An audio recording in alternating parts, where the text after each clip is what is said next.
పేర్ని నాని మళ్లీ రెచ్చిపోయారు. ఈసారి ఏకంగా పోలీస్ స్టేషన్లోనే దౌర్జన్యానికి దిగారు. మచిలీపట్నం ఆర్పేట సీఐతో వాగ్వివాదానికి దిగారు.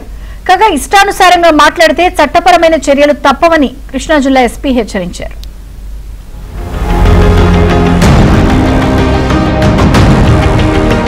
మాజీ మంత్రి పేర్ని నాని రెచ్చిపోయారు. మచిలీపట్నం ఆర్పేట్ సీఐతో వాగ్వివాదానికి దిగారు. అనుమతి లేకుండా మెడికల్ కాలేజీ దగ్గర వైసీపీ నేతలు నిరసన చేపట్టారు. ఈ క్రమంలో పేర్ని నానితో పాటు పలువురికి నోటీసులు ఇచ్చారు పోలీసులు. అందులో భాగంగా వైసీపీ నేత సుబ్బన్నను ప్రశ్నించేందుకు పిఎస్ కు తీసుకొచ్చారు. దీంతో ఆగ్రహంతో ఊగిపోయిన పేర్ని నాని కార్యకర్తలతో మచిలీపట్నం పిఎస్ కొచ్చారు. ఆర్పేట సీఐతో వాగ్వివాదానికి దిగారు. నీ సంగతి తేలుస్తా అంటూ రంకలేశారు.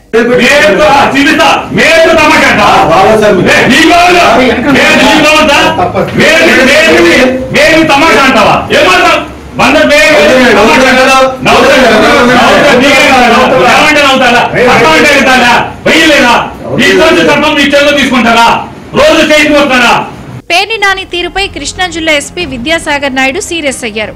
చట్టపరంగా చర్యలు తీసుకుంటామన్నారు.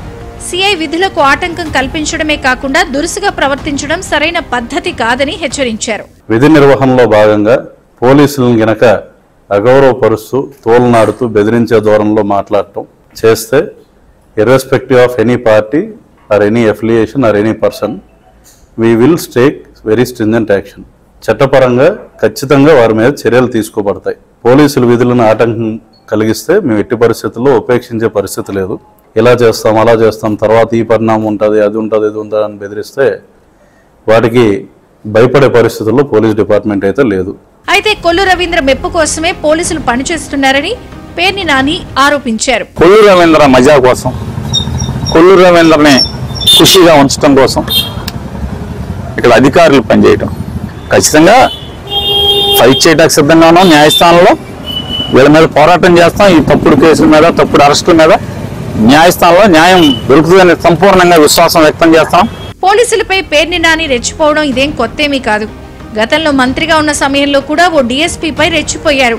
డీఎస్పీ కన్నా మంత్రి ఎక్కువ అంటూ నోరు పారేసుకున్నారు.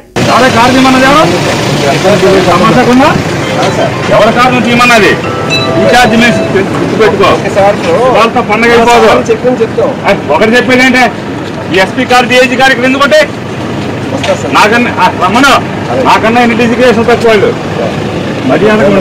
పేర్ని నాని తీరుపై సర్వత్రా విమర్శలు వ్యక్తమవుతున్నాయి. పేర్ని నానిపై చర్యలు తీసుకోవాలి అన్న డిమాండ్ వినిపిస్తోంది.